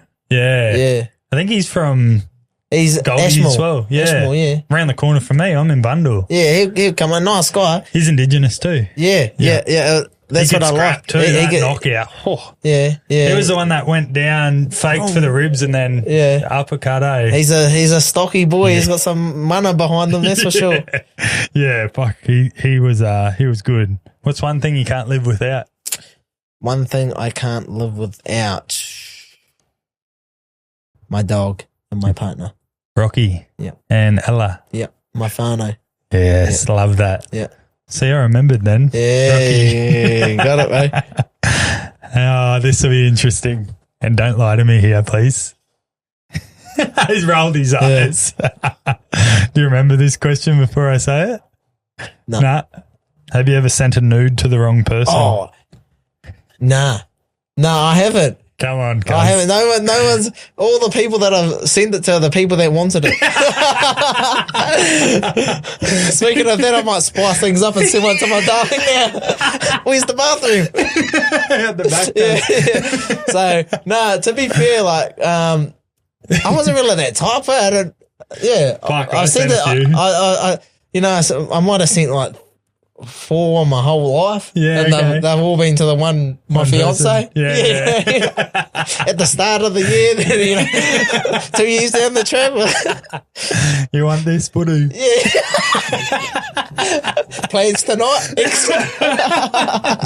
Oh, I love it. Oh, fuck. What about this one? Your favourite pickup line? Oh, this is the one that I was like, didn't have. No. So, what's cooking good looking? Yeah, nice. What's cooking good looking? You're either going to get a slap or you're going to get like a frown. Like, or you're going to get some. Yeah, all that. Fuck, how good. Well, I've fucking really enjoyed this. Yeah. I want to say thanks for your time. fucking coming straight after men's group. Yeah. Talk about men's business there, hey? Yeah. Do you know what men's business is? No. You can't tell anyone what it is, so it's between you blokes, that's it. Oh, yeah. So our indigenous, and our indigenous slang is like, we have a men's group. Yeah. And we talk about men's business, and people will say, "What's men's business?" And it's exactly that. Yeah, it's you don't know, you don't get told, so you come, you get invited, and that's what you talk about. But yours is obviously that's just full like Indigenous men's group, like is men's business. Yeah, cool. I like that. Yeah, I like that. Oh shit! I just fucking knocked out by the mic. Knocked out by the mic. It didn't drop it. It dropped me. But yeah, I'd love to come to one of yours if it's possible. Yeah, because I feel like that would be for sure. I'll sort it out. When's your next one? Do you know?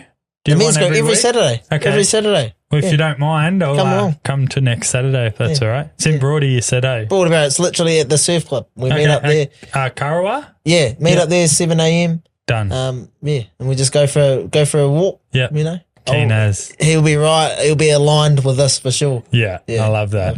And you just meet. Last week they had one person. Okay. You know, and then some weeks they'll have 10. And then it's just whoever rocks up. Yeah. They know when it is you turn up. Yeah, you just turn up there 7 a.m. Love that.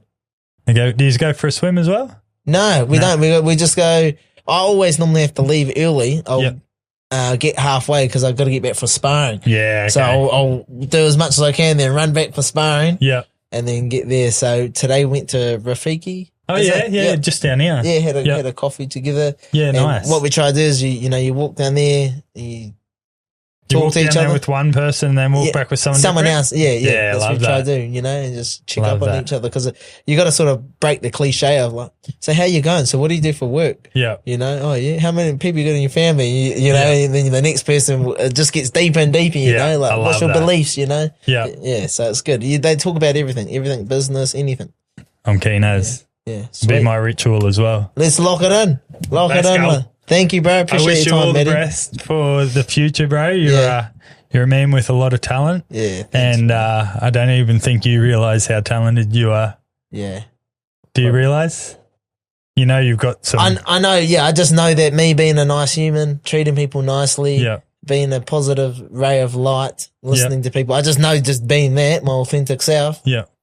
Anything could happen. And then your fight game's even better again. Yeah. Inside and outside of the ring. Yes. And in the bedroom. No.